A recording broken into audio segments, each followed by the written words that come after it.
Eu me sinto muito feliz, muito grato a Deus pelo privilégio de estar aqui na casa de Deus, pelo privilégio que Ele me deu de poder folhear um pouco a Bíblia, para tentar preparar algum conjunto de textos da Palavra de Deus para nós dialogarmos aqui nesta manhã. Isso é muito maravilhoso. Na verdade, eu já disse aqui outras vezes, eu me arrependo de não ter seguido a carreira de pastor, de obreiro, de missionário. Eu trabalho imprimindo a palavra de Deus, não especificamente a Bíblia, que nós não fazemos a Bíblia lá na editora, mas fazemos Inário e todos os outros livros, inclusive de saúde também. E isso é uma tarefa, uma atividade muito legal, que muito me deixa feliz. Eu me sinto participante da obra de Deus. E também, quando eu paro para estudar a Bíblia, eu me sinto feliz. E vejo o quanto eu perco quando não estudo. E diante desse tema que nós vamos comentar hoje, que é mordomo de Deus, eu vi que o tema é muito extenso. Eu vi que eu não sei nada. Eu percebi ao estudar que eu não sei nada. Mas a Bíblia está aqui para nos orientar. Mordomo de Deus. Quando você ouve a palavra mordomo, o que você pensa? Na figura aí está um garçom, não está? Com um guardanapo aqui, não é isso que está aí? Está aí isso aí? Apareceu aí, né? Olá, internautas. Tudo bem? Bom dia. Desculpa, não cumprimentei vocês. Estejam felizes aí conosco, que Deus esteja aí no seu lar e que você também possa nos acompanhar. Eu vou tentar não sair aqui, para não sair da sua tela aí. Então você vê tem um mordomo aí, né? O que o mordomo faz? O que o mordomo faz? Ele serve. Então ele serve. Então aqui, se eu perguntasse hoje, aqui, para vocês e para mim, quem aqui é mordomo de Deus? Eu teria uma resposta. Quem aqui está servindo a Deus? Parabéns, Leandro. Quantos aqui estão sendo servidos por Deus? Dá para levantar as mãos? Quantos estão sendo servidos por Deus? Ficou mais fácil, né? Mas então você vê a grande responsabilidade dessa palavra mordomia. É fácil Deus ser o meu mordomo. Mas eu ser mordomo de Deus, eu servir a Deus. Quando você vai dar um presente para uma pessoa bem abastada, qual que é a dificuldade? E se ela não for seu amigo, piorou. Se ela é seu amigo, você sabe o que ela gosta. Você sabe o que ela come, você sabe o perfume que ela usa, perfume acaba, né? Agora, se ela não for sua amiga, seu amigo, fica mais difícil ainda. Você fala, eu vou dar o quê? Ele tem tudo. Não é isso? Então, o que eu posso dar a Deus? Se Deus tem tudo. Então, aí já entrou um parafuso, né? Vou estudar esse tema. Aí comecei a fazer umas pesquisas. E eu entendi que a maior necessidade que nós temos hoje é de conhecer um mordomo verdadeiro de Deus. E quem seria esse mordomo? Alguém tem uma ideia? Pode falar aí, pode interagir. Quem seria esse mordomo de Deus? Alguém que realmente possa servir a Deus em perfeita vontade. Só Jesus Cristo. O grande mordomo de Deus foi Jesus Cristo, que veio aqui cuidar do quê? Dos interesses de Deus. Dos interesses de Deus. Mas, em contrapartida, ele, vindo aqui, me deixou o quê? Exemplos.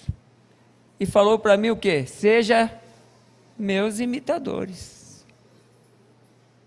E aí deixou uma lista de coisas para mim praticar, para mim passar então a ser um mordomo de Deus. Quer ver uma coisa? Nós cantamos o hino aqui para a oferta. Quem lembra o hino?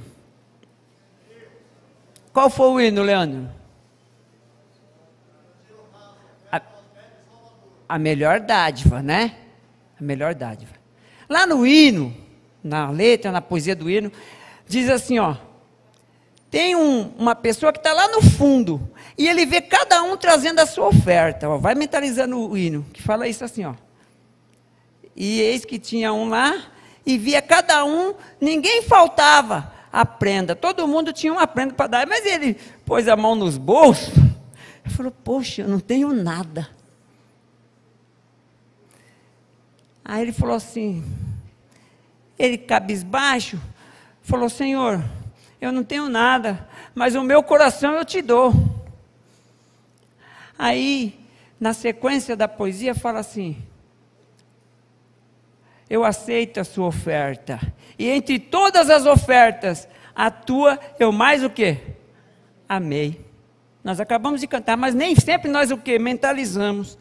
Então, para mim, ser um mordomo de Deus, é igual salvação, ao mesmo tempo que você pode enxergar fácil, você pode enxergar o quê? Difícil. Para mim ser mordomo de Deus, eu preciso me entregar o quê? A Deus. Fazer a vontade de quem? De Deus. Agora, existe muita dificuldade, às vezes, em compreender a vontade de Deus. Por quê? Porque o texto fala assim, ó. Porque de Deus é tanto o querer como o efetuar. Vamos tentar mastigar isso? Ó, eu estava em casa trabalhando.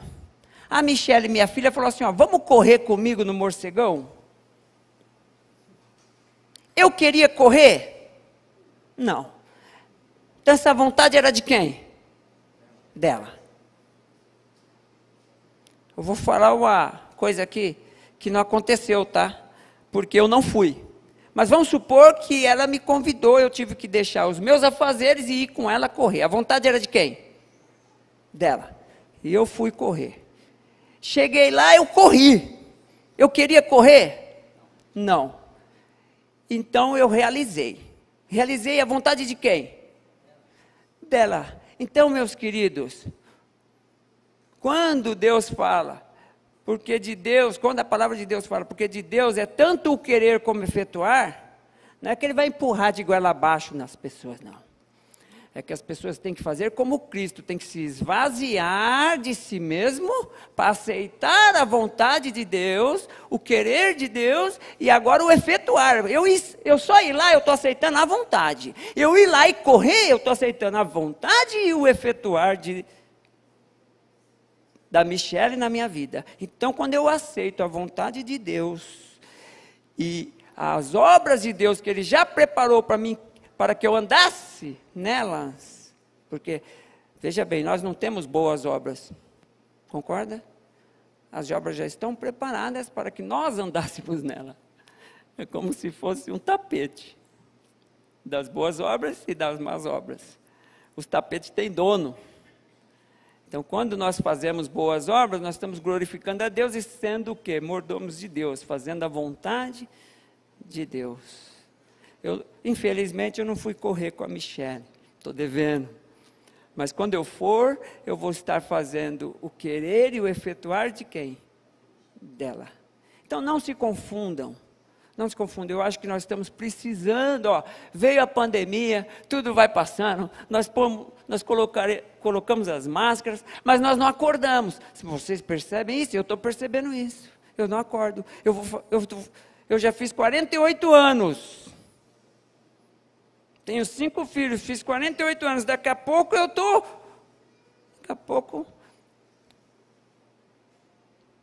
eu me programei para fazer algumas coisas aos 50 anos, eu estou vendo os 50 chegar. Então, parece que nós precisamos de um choque de realidade. Mas uma pandemia é pouco. Se morresse uma pessoa por mês aqui em Arthur Alvim, nós velássemos aqui, nós acostumaríamos. E se tornaria o quê? Normal. Porque a pandemia já estão chamando de um novo normal. Mas na verdade não está normal. Nós não dedicamos tempo para o estudo. eu peço perdão para a igreja e para Deus, e peço que orem por mim, porque eu não estudei o que eu deveria estudar para estar aqui ministrando a palavra de Deus. Eu não vim aqui sem estudo, mas não estudei o que eu deveria ter estudado. Se eu perguntar aqui, quantos dedicam 1 hora entre as 24 horas de estudo da palavra de Deus? Vou ver quantas mãos levantadas do crowd, parabéns. A minha eu não posso levantar. Desculpa, a minha eu não posso levantar. Mas por que eu não posso levantar? Porque eu não sou mordomo de quem? De Deus. Eu não cuido das coisas de Deus. Então vamos aprofundar um pouco no grande mordomo de Deus, que é Jesus Cristo. Vamos abrir a nossa Bíblia em Filipenses 2, versículo 6 e 11.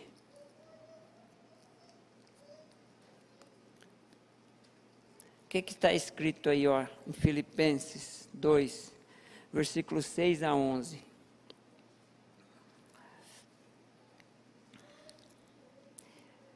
Vou ler o 5, ó. Tende em vós mesmo, ó, o título aqui diz, o exemplo de Cristo na humilhação. Tende em vós mesmo, tende em vós o mesmo sentimento que houve também em Cristo Jesus. Qual sentimento? Pois ele, subsistindo, ou já existindo em forma de Deus, não julgou como usurpação o ser igual a Deus. Antes a si mesmo se esvaziou-se e em semelhança de homens, e reconhecido em figura humana, a si mesmo se humilhou, tornando-se obediente até a morte e morte de cruz. Pelo que também Deus o exaltou sobremaneira, e lhe deu o nome que está acima de todo nome, para que ao nome de Jesus se dobre todo o joelho nos céus, na terra e debaixo da terra, e toda língua confesse que Jesus Cristo é Senhor, para a glória de Deus, Pai. Tudo isso aconteceu para a glória de Deus, Pai. Então, qual a recompensa que tem um mordomo de Deus? Para que ao nome de Jesus se dobre todo o joelho nos céus, na terra e debaixo da terra, e toda língua confesse que Jesus Cristo é Senhor. Agora, veja bem, uma coisa que tem que ficar claro para nós, um choque de realidade. Hein, Gutenberg? Você sempre dá sorriso, né? Nas minhas pregações, hoje você está de máscara, só dá para ver os sorrisos são com os olhos, né? Só dá para ver os olhinhos fechados. O Veraldo está sorrindo, ó. Um choque de realidade. Ontem teve uma programação sobre o filho pródigo. E eu fiquei abismado, porque eu não tenho escolha. Ou eu sou o filho pródigo, ou eu sou o filho mais velho. Concorda? Eu não tenho o terceiro filho, só tem 2. Ou eu escolho um, ou eu escolho outro. Qual você quer ser? Qual você quer ser? Qual você quer ser? Você quer ser o filho pródigo? Você quer comer bolotas? Não. Você quer ser o filho mais velho? Não vai ter festa para você. E aí? E aí? Qual filho você quer ser? Então, eu entendo que nós precisamos ter esse choque de realidade. Não é possível eu sair daqui e não é possível eu pelo menos me comprometer. Eu ter pelo menos o desejo, eu pelo menos pedir para Deus colocar em mim o desejo de eu me dedicar 1 hora ao estudo da palavra de Deus diário, ou que seja 10 minutos, ou que seja 5 minutos. O apóstolo Paulo fala sobre isso, né? Dá o leitinho, depois vai engrossando o caldo. Vai engrossando o caldo. Quando você vê, está um torozinho, né? Agora, nasceu um pintinho lá em casa.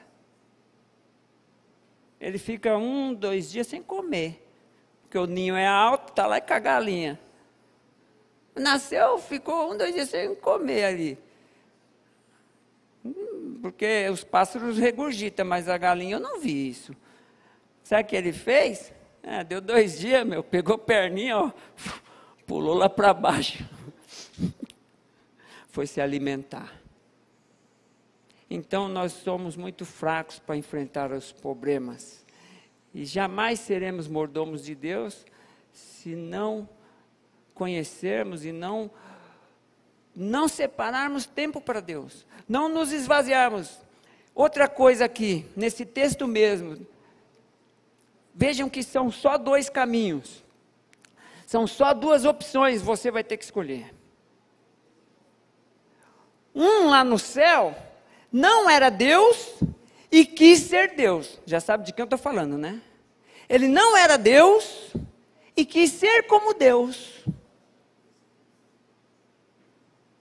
Veja bem, ele não era Deus e quis ser como Deus. Por que louvor só a Deus?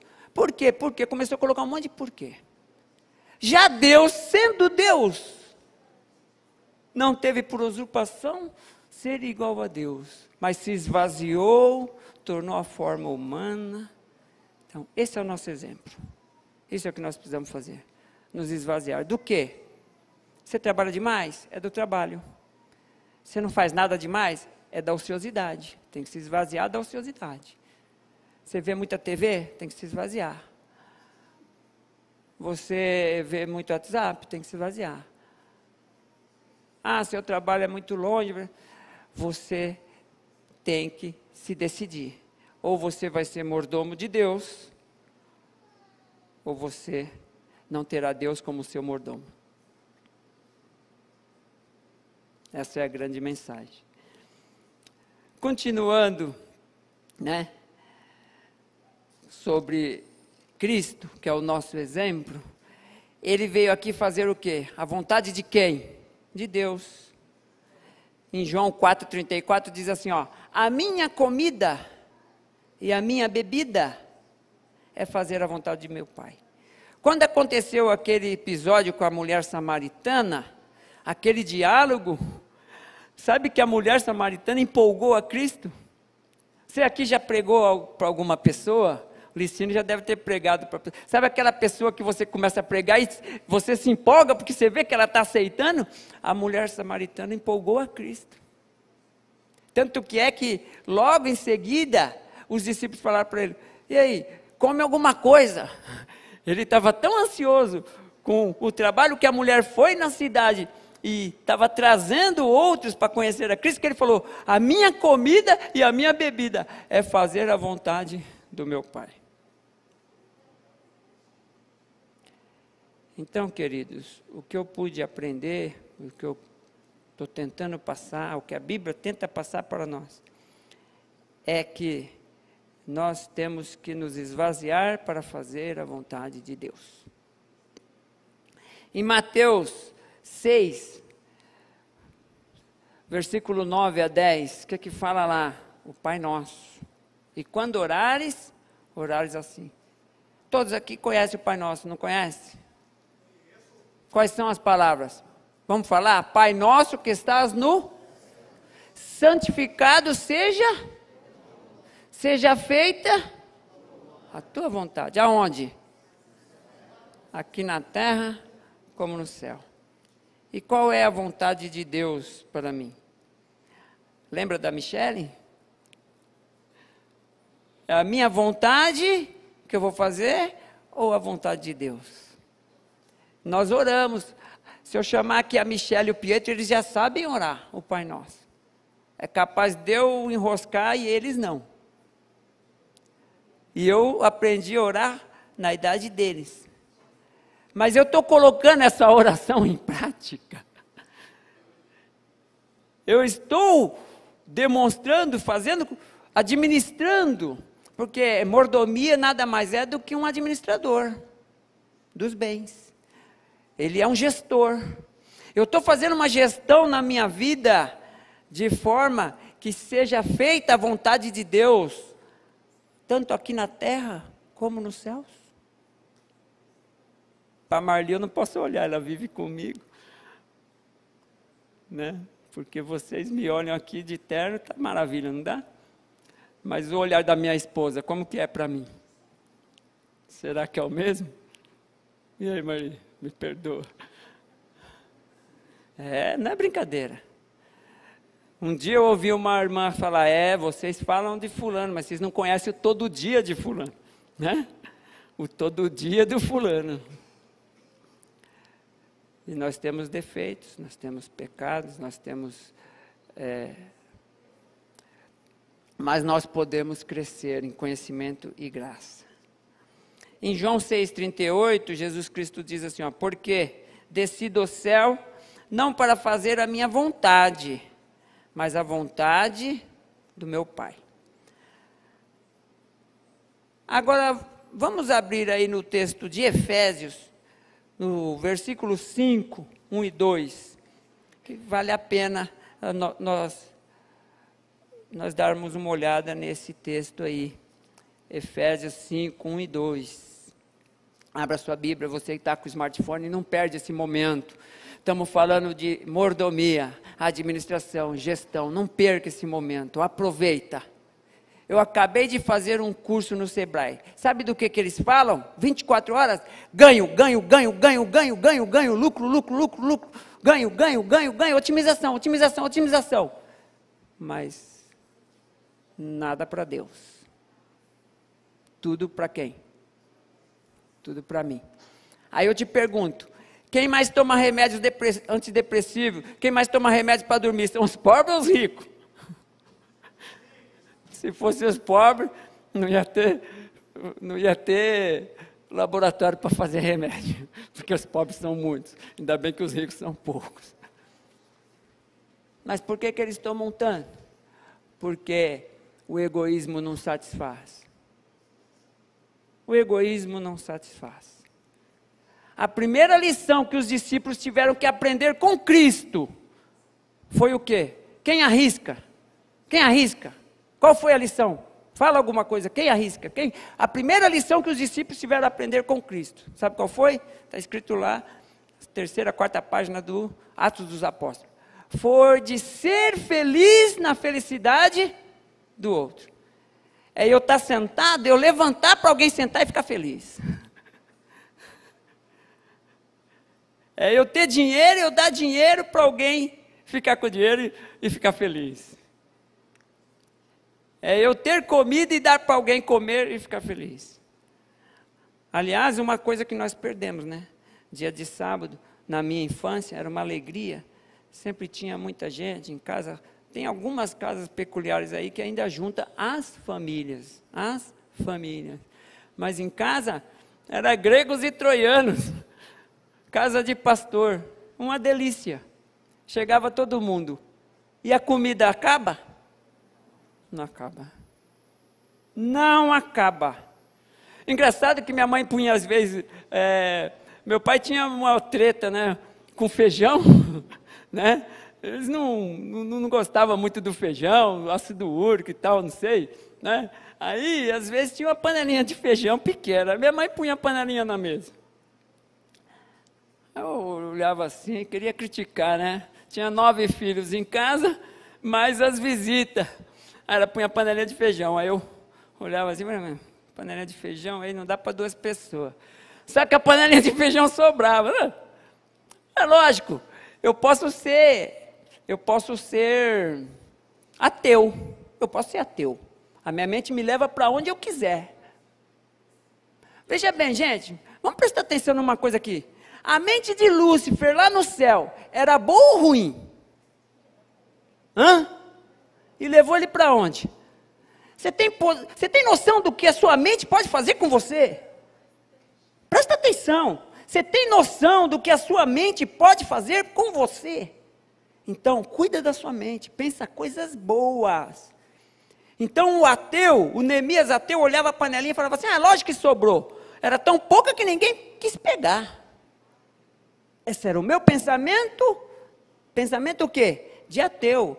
De uma pessoa que não agradece e não vê a multiplicação.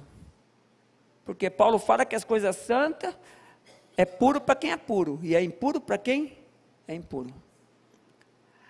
Agora, na mente de uma pessoa agradecida, fala, olha aí, Deus é tão bom, que abençoou a panela de feijão e sobrou. Então vamos ao texto aí de Efésios 5, versículo 1 e 2. Ó. Sede, pois, imitadores de Deus, como filhos amados, e andai em amor como Cristo nos amou, e se entregou a si mesmo por nós, como oferta e sacrifício a Deus, em aroma suave. Cristo se entregar por nós. Se nós não estamos conseguindo nem pôr a mão no bolso, como que eu vou entregar o meu sangue? A minha dor? Como que eu vou passar dor? Um dia de trabalho de uma pessoa mediamente aí sucedido é R$250, aí 300, é daí para baixo. Aí tem outros que ganham bastante, mas em média é isso daí, R$5.000 no mês, 20 dias de trabalho, R$250 é a diária. Quem que está pegando R$250 assim, dando para o amigo aí que está precisando? Ih, dá um trabalho, eu já precisei pedir dinheiro emprestado, dá um trabalho. Uma vez eu era adolescente, jovem, né? Fui tirar a moto, paguei o consórcio, tirar a moto. Cheguei lá. Consórcio, fui contemplado. Ah, mas precisa de um fiador. Aí fui na casa de um irmão, lá em Campinas. Cheguei na casa do irmão, falei, irmão, precisava que o irmão fosse fiador e tal. Engraçado, fiador de quem? De um jovem, para comprar o quê? Uma moto. Sabe o que tinha que ser? Sabe o que tinha que ir para o documento para ele ser fiador? A casa dele. A casa dele. E aí? Você acha... Quem é que acha que ele foi fiador meu? Eu era filho de pastor, um menino bonzinho, tranquilo. Quem acha que ele foi fiador? Ele cumpriu a Bíblia. Provérbios fala o quê? Para não ser fiador. Então ninguém está dando um dia de serviço para o outro. Entendeu? Agora, se eu não dou um dia de serviço, como que eu vou dar a minha vida? Mas Cristo é o nosso exemplo. Então, isso significa que é para mim dar muito mais do que um dia de serviço. É para mim dar o quê? Tudo que me envolve tem que ser voltado para salvar outras pessoas. Tudo, tudo. Nós todos aqui somos comportores, porque tudo que nós fazemos é para levar pessoas aonde? Aos pés de Cristo. Ou pelo menos deveria ser, porque nós somos o quê? Mordomos também de Deus. Tem outro texto aí, que é um texto muito lindo, que é Lucas 22, 42. Abre aí na sua Bíblia. Lucas 22, 42.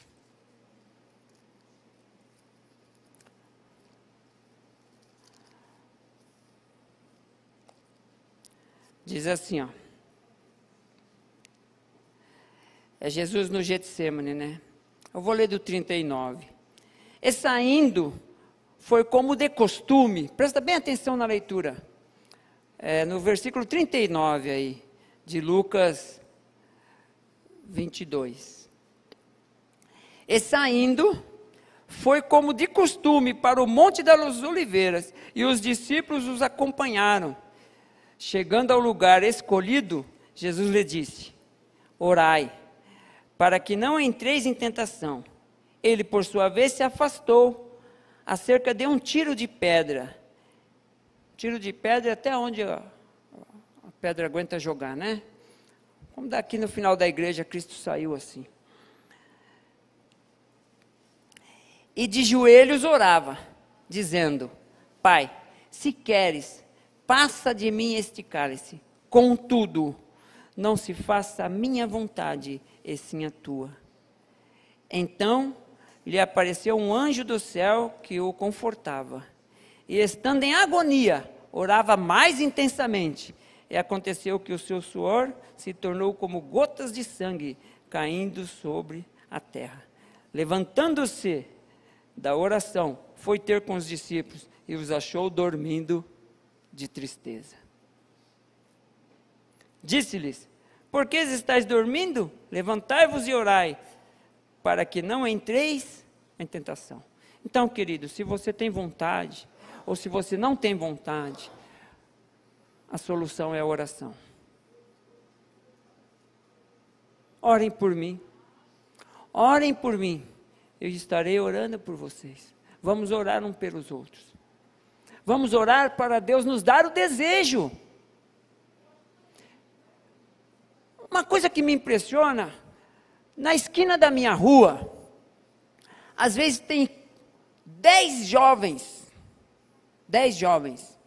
passando o domingo, batendo papo. Sabe o que eu estou fazendo no domingo? O que eu faço no domingo, Maria? A maior dificuldade que eu tenho é me dedicar para os meus filhos no domingo.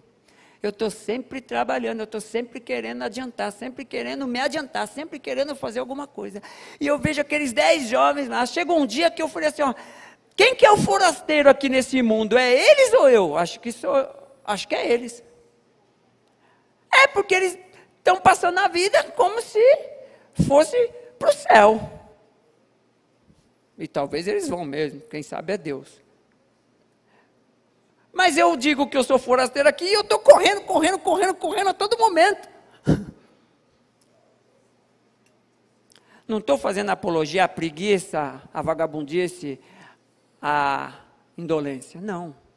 Estou dizendo que nós somos administradores, nós precisamos administrar o tempo e dedicar tempo para Deus. E Jesus ali no Getsemane falou, orai para que não caia em tentação. Isaías 53, 4. Vamos ler o que está escrito em Isaías. É mais um texto. Diz assim, ó. Certamente Ele tomou sobre si as nossas enfermidades e as nossas dores. Levou sobre si, e nós o reputávamos por aflito, ferido de Deus e oprimido. Mas Ele foi transpassado pelas nossas transgressões e moído pelas nossas iniquidades. O castigo que nos traz a paz. Desculpa. O castigo que nos traz a paz estava sobre Ele, e pelas suas pisaduras fomos sarados. Todos nós andávamos desgarrados como ovelhas, cada um se desviava pelo caminho, mas o Senhor fez cair sobre ele a iniquidade de todos nós. Esse é o maior exemplo. A palavra mordomia, ela sempre está se relacionando em receber para administrar. Veja bem que o mordomo da casa, ele está na função de organizar as coisas e servir toda a casa. Então ele recebe o alimento na cozinha, e ele leva e serve as pessoas. Então, Cristo recebeu de Deus as dádivas, e ele passa agora como um fiel mordomo a nós. E qual que era a vontade de Deus? Salvar a raça humana, salvar a mim, salvar você. E Cristo veio aqui fazer esse papel fielmente.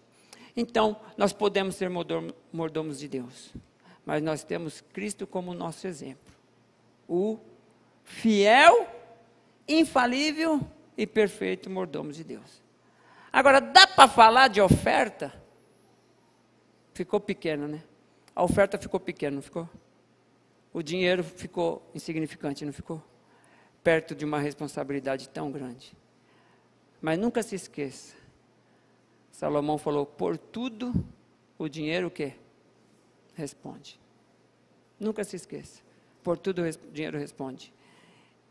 E a palavra de Deus diz, aonde está o seu dinheiro, ali está o seu coração. E outro texto fala, não acumuleis riquezas na terra, onde a traça e a ferrugem corrói. Mas acumulei riquezas no céu. Agora, que riqueza eu posso acumular no céu? Vamos lá. É o dinheiro? Já ouviu dizer que caixão não tem gaveta? Caixão não tem gaveta. Outro dia a gente vai falar sobre isso. Hoje nós vamos falar sobre o papel de Cristo. Caixão não tem gaveta. Então, mentaliza aí, vai lá, alguns segundos. Que riqueza eu posso acumular no céu? Alguém arrisca? Mentaliza aí, alguns segundos. Põe um HD para rodar. Que riqueza nós podemos acumular no céu? Você pensou em alguma coisa? Sim ou não? Pensou? Sabe que riqueza eu posso acumular no céu? Eu chegar lá com meus filhos. Riqueza eterna. Eu chegar com uma pessoa que, você tem uma riqueza no céu acumulada. Você tem. Você é rica nos céus. Eu sei que você é aqui na terra também, mas no céu você tem uma riqueza. Porque a Estela não conheceu a igreja através de você? Já imaginou? Não é assunto de chorar.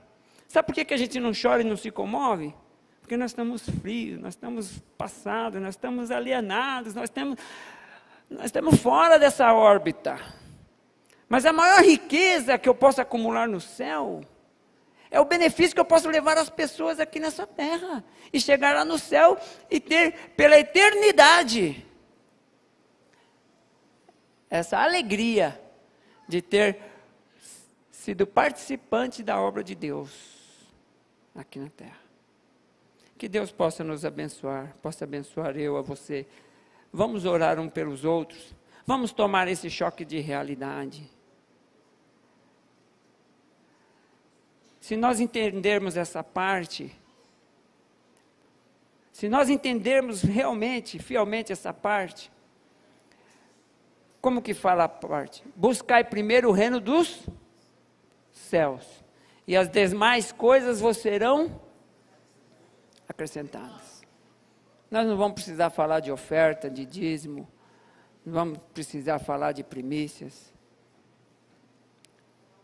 Tudo vai estar resolvido, porque nós seremos mordomos de Deus.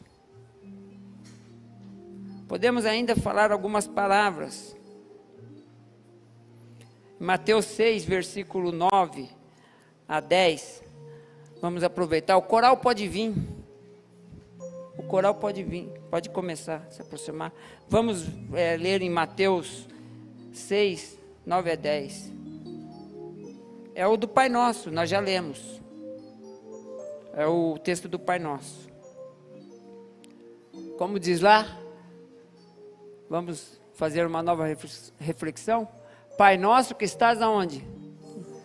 Seja feita a tua vontade, assim na terra como no céu.